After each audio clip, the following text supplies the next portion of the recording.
Hello guys, this is Vaishali Gaur and I welcome you all in Viraj classes. कैसे आप सभी? उम्मीद करती हूँ आप सभी अच्छे होंगे और आपकी पढ़ाई अच्छी चल रही होगी। तो जैसे आपको पता है बेटा, अभी हम लोग कर रहे हैं blueprints question answers of chapter 1 matter in our surrounding. ठीक है जी। तो इसके ब्लूप्रिंट्स क्वेश्चन आंसर्स हम इसलिए कर रहे हैं ताकि हमें, जैसे मैथ्स में हम लोग क्या करते हैं, एक्सरसाइज से पहले एग्जाम्पल्स करते हैं ना, ताकि हमें समझ में आ जाए कि फॉर्मूला कैसे अप्लाई करना है। सिमिलरली ब्लूप्रिंट्स क्वेश्चन आंसर्स हम इसलिए कर रहे हैं ताकि हमें हमारे कंसेप्ट जो है वो और ज्यादा क्लियर हो जाए और एक्सरसाइज क्वेश्चन आंसर्स अटेम्प्ट करने में हमें थोड़ी सी और हेल्प मिल जाए। ठीक है जी। बाकी जिसने अभी तक इंट्रोडक्शन पार्ट वीडियो नहीं देखी है, जिसमें पूरा चैप्टर मैंने ब्रीफली एक्सप्लेन किया हुआ है, तो सबसे पहले जाइए उस वीडियो को देखिए और चैप्टर के सबसे पहले एक्सप्लेनेशन को समझिए, तब जाकर ये क्वेश्चंस आपको बहुत जल्दी और अच्छे से समझ आने लगेंगे। ठीक है जी। तो चलिए स्टार्ट करते हैं आज की वीडियो। हमारा पहला क्वेश्चन देखिए क्या कह रहा है। For any substance why does the temperature remain constant during the change of state. अगर कोई भी आप सब्सटेंस है, उसका आपका टेम्परेचर जो है वो कांस्टेंट क्यों रहता है अगर उसकी जो स्टेट है वो चेंज हो गई है। ठीक है। स्टेट चेंज होने के बाद में सब्सटेंस का जो टेम्परेचर है वो कांस्टेंट कैसे रहता है, ये आपको सीधे सीधे क्वेश्चन है जो आपको समझाना है। ठीक है जी। अब देखिए, during the state of a substance the temperature remain constant. अब देखिए, अगर कोई भी आपके पास में ऑब्जेक्ट है, वो चाहे किसी भी स्टेट में है, लिक्विड स्टेट में है, गैसियस स्टेट में है या फिर सॉलिड स्टेट में है, जिस भी स्टेट में है उस टाइम पे उसका टेम्परेचर कैसा होगा, कांस्टेंट होगा। राइट। उसके बाद में this can be understood with the help of an example. इस चीज को हम एक एग्जाम्पल के थ्रू समझ सकते हैं। एग्जाम्पल देखिए, इन्होंने क्या कहा है कि अगर आप किसी सॉलिड को हीट करते हो, ठीक है, आप अगर किसी सॉलिड को हीट कर रहे हो, इतना हीट कर रहे हो कि वो कहां पे पहुंचेगा, अपने मेल्टिंग पॉइंट पर आएगा। यहां पे देखिए हमने क्या किया, स्टेट चेंज करने की बात करी। अभी स्टेट है सॉलिड और जब मेल्टिंग पॉइंट पे आएगा तो क्या हो जाएगा, लिक्विड स्टेट। तो आपने क्या किया, एक सॉलिड को तब तक हीट किया जब तक वो कहां पे आ जाए, मेल्टिंग पॉइंट पर। अब जब वो क्या कर गया है, वो सब्सटेंस मेल्टिंग पॉइंट पर आ गया है, तब क्या होगा, आपका जो टेम्परेचर है वो क्या हो जाएगा, कांस्टेंट हो जाएगा। मतलब सॉलिड को आपने क्या किया, हीट प्रोवाइड करी। हीट प्रोवाइड करने के बाद में तो वो क्या करेगा, मेल्टिंग में आएगा ना, मेल्टिंग स्टेट में आएगा। तो आपने क्या किया, एक सब्सटेंस को हीट प्रोवाइड की। जैसे ही आपने हीट प्रोवाइड करी तो पहले टेम्परेचर क्या होगा, वो बढ़ जाएगा। पहले टेम्परेचर क्या होगा बेटा, बढ़ जाएगा। उसके बाद में जब वो अपने मेल्टिंग पॉइंट पर रीच करेगा तब उसका टेम्परेचर क्या हो जाएगा, कांस्टेंट। देखिए क्या कह रहे हैं, when a solid is heated, जब एक सॉलिड को आप हीट कर रहे हो तो इट्स मेल्टिंग पॉइंट, कब तक, जब तक वो कहां ना आ जाए, मेल्टिंग पॉइंट पर। द टेम्परेचर फर्स्ट राइज, पहले क्या होगा, टेम्परेचर राइज करेगा and become constant when reaches it's melting point. और उसके बाद में टेम्परेचर क्या हो जाएगा, कांस्टेंट हो जाएगा। कब, जब वो अपने मेल्टिंग पॉइंट पर पहुंच जाएगा। Now on further heating the heat energy provide to the substance helps to break the attraction force between the solid molecules. अब क्या है, अगर फिर भी आप मेल्टिंग पॉइंट आने के बाद में भी आप क्या कर रहे हो, उसको फर्दर हीट प्रोवाइड कर रहे हो, तो अब क्या होगा, उसके बीच मॉलिक्यूल्स के बीच में जो अट्रैक्शन फोर्स लग रहा है वो क्या होने लग जाएगा, ब्रेक होने लग जाएगा। वो फोर्स ब्रेक होने लगेगा तो स्टेट चेंज कर लेगा।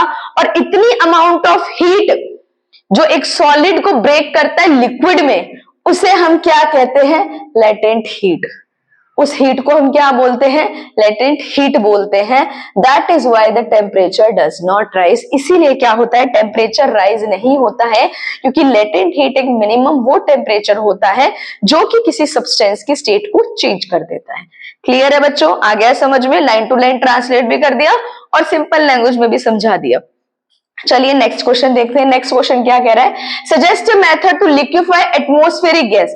आपको क्या करना है, एक मेथड सजेस्ट करना है जिससे आप क्या कर सकते हो, एटमॉस्फेरिक गैस को लिक्विफाई कर सकते हो। क्या है भैया, आप क्या करोगे, प्रेशर अप्लाई करोगे या फिर आप क्या करोगे, टेम्परेचर को रिड्यूस कर दोगे। उससे क्या हो जाएगा, एटमॉस्फेरिक गैस क्या हो जाएगा, लिक्विफाई हो जाएगा। ठीक है जी। अब देखिए आप प्रेशर को अगर अप्लाई करोगे तो क्या होगा, एटमॉस्फेरिक गैस में आप प्रेशर अप्लाई करोगे तो डेफिनेटली वो लिक्विफाई में आएगा, और टेम्परेचर आप क्या कर दोगे, रिड्यूस कर दोगे।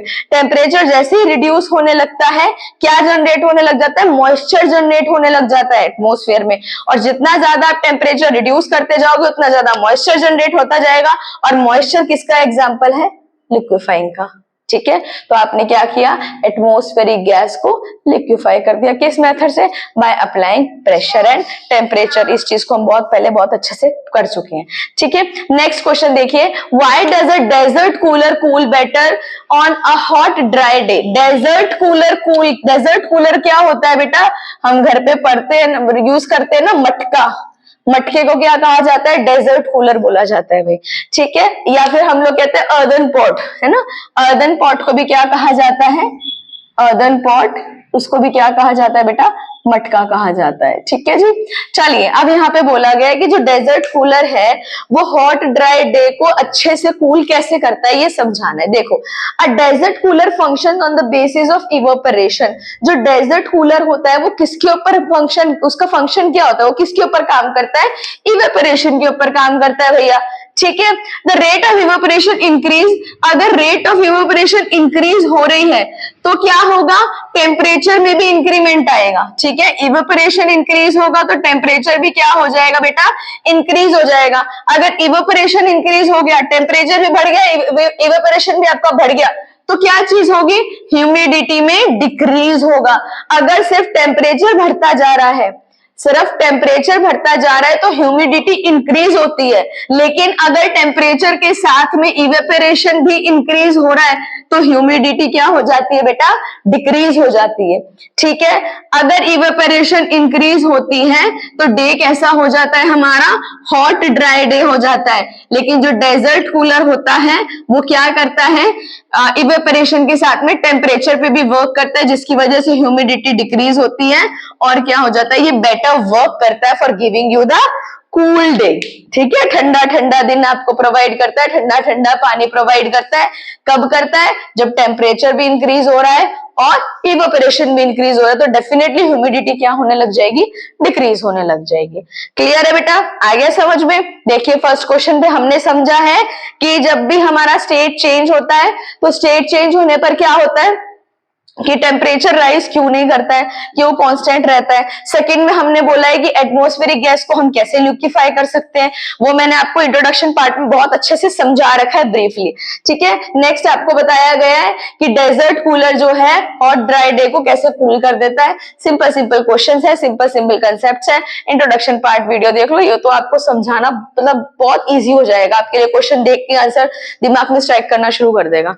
ठीक है, तो अगर आपको मेरी वीडियो अच्छी लगी, आपके कुछ और नए कंसेप्ट्स आपके क्लियर हुए, तो प्लीज मेरे चैनल को लाइक करें, सब्सक्राइब करें, और जितना हो सके उतना शेयर करें, ताकि आपकी तरह और बच्चे भी इसका बेनिफिट ले सके। टिल देन बाय बाय, मिलते हैं नेक्स्ट वीडियो में कुछ नए क्वेश्चंस के साथ में। Good bye.